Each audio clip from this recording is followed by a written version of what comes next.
Hey there, sports psych enthusiasts. I'm Dr. Colin Fehr, and I want to share my passion with you. I love talking about ways to unleash the power of the mind. This recording is part of a larger lecture series I've created in an effort to make sports psychology concepts more accessible to a larger audience. The information contained in this series is especially well suited for students of sports psychology and is presented in a way that makes for easy listening for all. Welcome to Sports Psych Concepts. Howdy, everybody. Thank you for joining me for this Sports Psych Concepts presentation. Got a good topic for you today in relation to injured athletes and the rehabilitation process, particularly the end of that process, a return to play, and different psychological considerations that we need to take into account when making that decision or helping the athlete make the decision to return to play. So many different perspectives that we could talk about on this. Per usual in these presentations, it certainly won't be completely exhaustive and all-inclusive of those perspectives, but hopefully you'll find as you listen to this presentation that there are some core thoughts and guiding principles that you can take away with you to help these athletes make that decision, make the best decision at the right time to return to play after they've been injured. So let's start with the challenge of the situation, just to make sure that we have a good understanding of this. And this is something that I mention frequently with other practitioners and different students that I work with, and just essentially that athletic injuries, they're the real deal. It's a big challenge. It's a big obstacle to overcome. The ramifications of those injuries are significant. The consequences, which of course can be both physical and psychological, and sometimes even social, you can include those things, or financial, if it's an athletic scholarship situation, all of that. Those consequences can be lasting. Okay, and the reality of the situation is that some injuries do lead to early retirement or early career termination. They're career-ending injuries. Sometimes we talk about season-ending injuries, and that can be really significant, but some of them are far worse than that, and athletes never come back. So we have a significant challenge before us when we're thinking about returning to play, returning to competition, getting them back in to hopefully the level they were at before, or maybe even higher level than they were before. But these are the types of things that we have to overcome. So there's this term that I want you to be familiar with that's key to this discussion, and that is the readiness to return. Okay, and the readiness to return is not merely just achieving the physical recovery, because as we talked about, this is a complex, multi-dimensional phenomenon that athletes are experiencing when they're going through the injury rehab process and just the experience overall. And so readiness to return, it makes sense that that would also be a multi-dimensional construct that's involving the physical component, the technical, environmental factors, but then also psychological, which is what we're most interested in here. And so the decision-making process around determining an athlete's readiness is really, it's dynamic, and it's influenced by a lot of different variables, which makes sense. Okay, but the psychological factors in the readiness to return do play a crucial role. Okay, so the way that we're thinking about this, or way I'm pitching it to you, is that the psychological readiness is equally as important as the physical readiness for successful return to sport. And if you've ever worked with an injured athlete or talked to them before, I imagine that they can attest to that, and sometimes they'll say that's even more important, because there have been instances of athletes that I've known who their athletic trainer, their physical therapist, the medical doctor, everybody on the medical support team cleared them to return. Like there was nothing holding them back physically. They were where they needed to be, but that athlete was not there mentally. They were not ready. There was still a fear of injury or just not having the confidence in performing their sport-specific skills, or just coping with the mental aspects of returning, or a number of other things. Okay, and so athletes, if they return when they aren't psychologically ready, that can negatively impact their performance, and then worse, increase the risk of re-injury. Okay, so we have to take this into account. It's not just physical readiness, it is psychological readiness that is at least equally as important. So how do we determine when they are ready psychologically to return? Because we need to be able to assess this somehow, right? It should be assessed, and it can be assessed. So there's different tools out there that you can explore and read about. One of them is the injury psychological readiness to return to sport questionnaire, right? The IPRRS. So you can look at that. There's other ones that you could read and find in the literature. That's just one example. I'm just introducing the idea that there are various tools that specifically determine this psychological component. Okay, and then of course there's subjective or qualitative measures that we can use as we're talking to the athlete and interviewing them, and we can get a sense there, and they can give us a sort of subjective assessment. We can use scaling and other tools with that. But ideally, throughout the recovery process, we are making these psychological screenings and monitoring a routine part of what it is we're doing. It's not just, well, we're going to kind of wait until the end, because we kind of want to track it along the way. That'll give us an indication of things that we can work on. And then those findings from those assessments should inform the decision-making process for when they return to sport. And of course, the decision to return doesn't rely exclusively on us as the mental performance professional.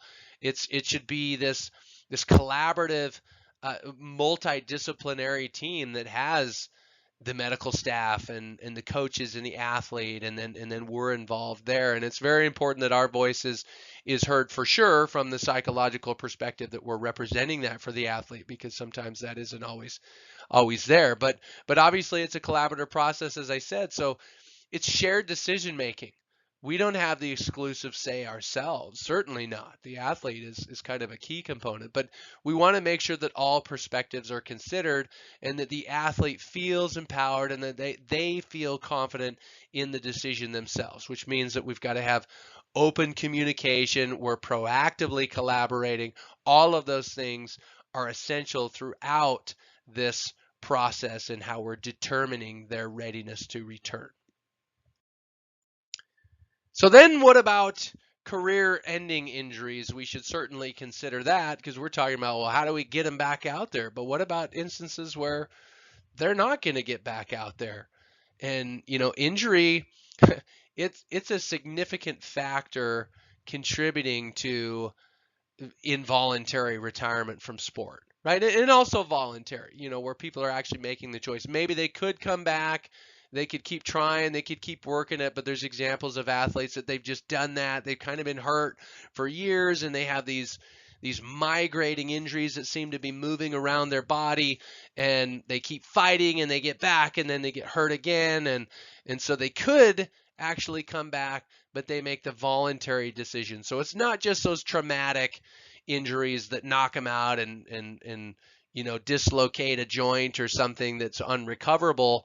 It can be just sort of that persistent experience of having those injuries and dealing with it over time, to where they just say, no, voluntarily I'm out. Okay, so injury is a big part of that. And when we're looking at career-ending injuries and the athlete's decision to end their career, we have to look at the severity and also the nature of the injury, because those sort of things certainly can influence the likelihood and the timing of the retirement. So if the severity is really really high, or the nature of the injury is just something that's super unique, or it's a particular part of their body that they really need for their sport, if they're a kicker, or they're a tennis player or a baseball player or something like that, and it's the side of their body that's affected, and they're not able to come back from that. I mean, that's a a big thing to consider. But when we're talking about the timing component here of, retirement, or how when they decide to retire in relation to when the injury occurred, that's another factor to take into account, because the retire an athlete can decide to retire like right after the injury, or it can be much later. So as I was saying before, it could be this accumulation of injuries. So multiple ways to look at that, definitely. But there's all of these different psychosocial factors that will influence the decision here. Okay, if it's an injury related retirement, then there's these specific factors we should look at, and it's not just the physical injury, even though that's certainly important, as we have just established. Okay, so the psychosocial factors, that can include things like the age of the athlete. If they're just getting closer to where they don't heal as well. That's one thing that happens when you age. You get older, you realize you're like, man, like I still can kind of do the stuff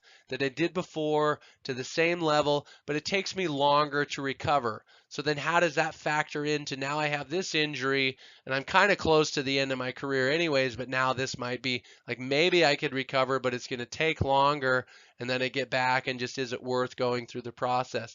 Okay, gender can be a factor.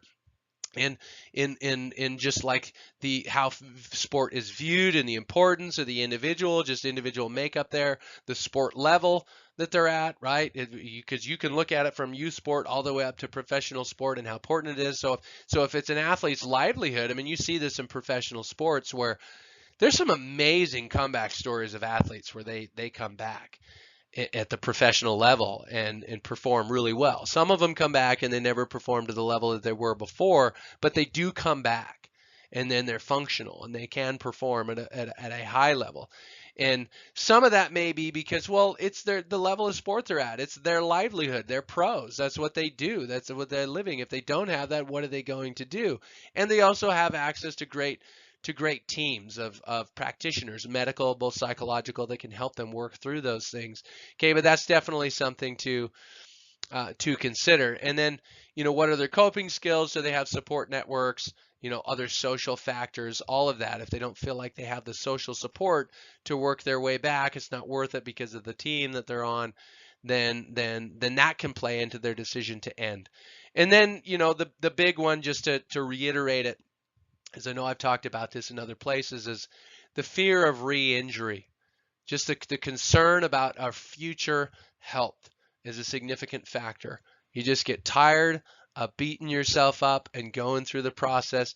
And I'm speaking from experience here. This definitely was a part of my experience, is competing at a high level collegiately, but then also post-collegiately, and dealing with sort of chronic nagging injuries, and you just get to a point to where you want to feel good, you want to be healthy, and so you don't want to train at that high of a level anymore, because you have your future health in mind. You don't want to damage yourself to the point that then you're going to have problems when you get older.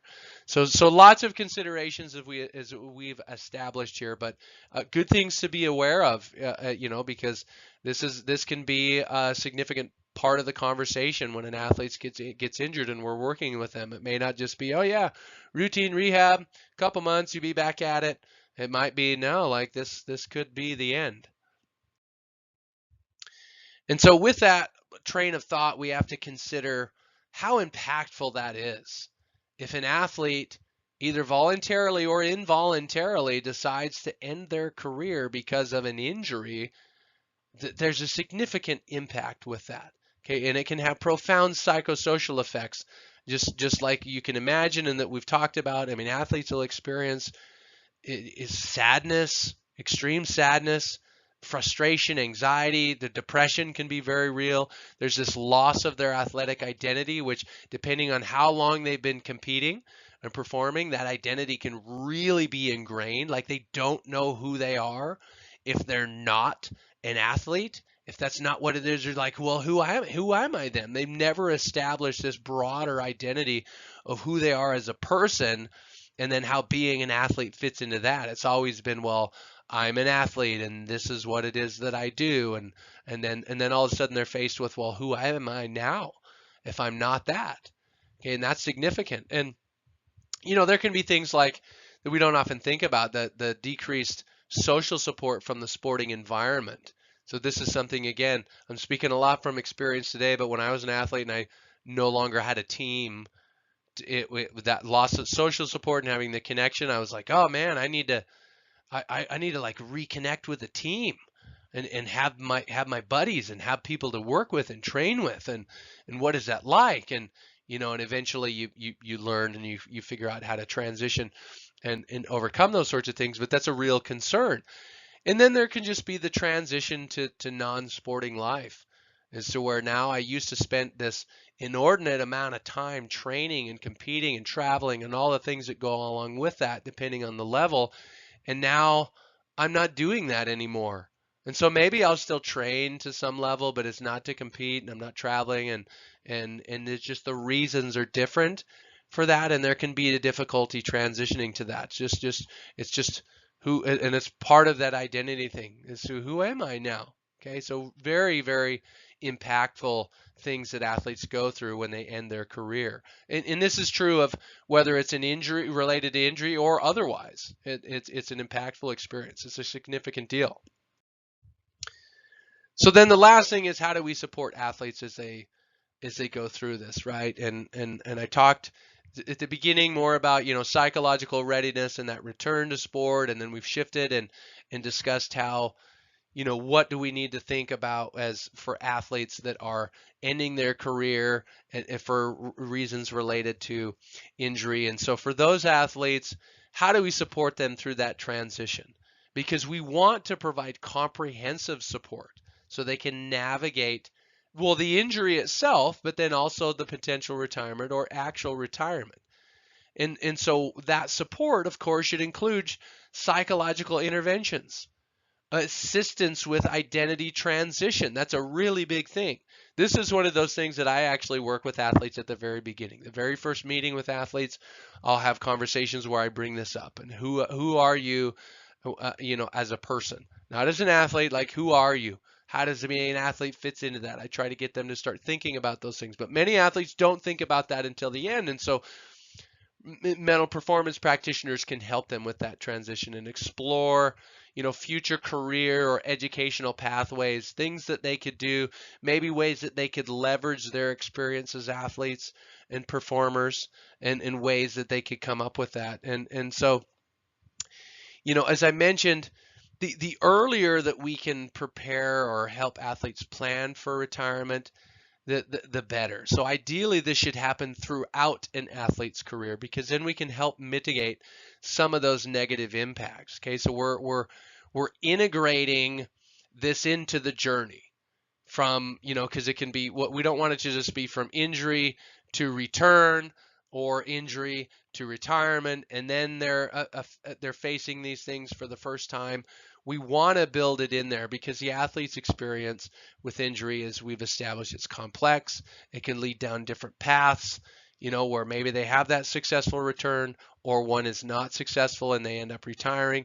And both of those pathways are significantly influenced by these different psychological and psychosocial factors that we've talked about. It's not just the physical stuff. So again, we want to understand them and address them comprehensively. And so some different things that we can do, as I alluded to, we help them from the beginning, from day one. We work with them, and then one thing that I do with athletes, which will be the last thing I'll share, is mission and vision planning, which is essentially like, what is your mission as a person? What is your vision for your life? What are you wanting to accomplish ultimately, where you take everything else out that it is that you may be doing right now, and you're just saying, what is it? You want to look back on your life and what you accomplished, and your vision for where you're going, and your mission for what you want to accomplish. What does that look like? And then you say, okay, well, how does your participation in sports and athletics fit into that? And then what are some other things you could do in your life that fit into that and contribute to that and help you achieve your mission? They don't become your mission, but they help you achieve it, because then you become this more well-rounded person, where you're not just tied to your athletic identity, rather you're tied to your mission and what it is you're accomplishing. And so then you live your life and say, well, I have this season right now where I'm an athlete. and I'm going to work hard and use that experience to achieve my mission, because that's what I'm on. And so if I have an injury or something happens, it's really unfortunate, and it's challenging, and it's a significant thing, and it affects our experiences and all of that psychologically. Those things are real. But if we have a mission and something that we're aiming for that's separate from that, then we're going to have a quicker transition through that. We work through that process of the injury and then the change and the shift, because, well, I have my mission and this is what I am aiming for, and I could do it whether I'm an athlete or not. Okay, so hopefully all of that makes sense, because that's something that if we can build that from the beginning and have that perspective, then we can help athletes along the way so they get there to those transitions at the end, and they're not as catastrophic for them. Okay, but then even still, if we're working with athletes that they never had the opportunity to do that, we still can help them with their identity transition and exploring those future pathways, and we still can help them build a mission and vision for what it is they're doing, even if we didn't do it at the beginning. Okay, so lots of thoughts there. I hope you find them helpful. So that's all I have for the presentation. I appreciate you taking the time to listen in, and wish you the best in your world, and take care until next time. Thank you for listening to this recording in the Sports Psych Lecture Series. I hope you learned something. More importantly, I hope you learned something that you can apply in your life. Feel free to share this presentation with others who might be interested. And if you're interested in more content like this, visit the Fehr Advantage channel on YouTube, or find the Fehr Advantage podcast on Spotify, or visit my website at fehradvantage.com.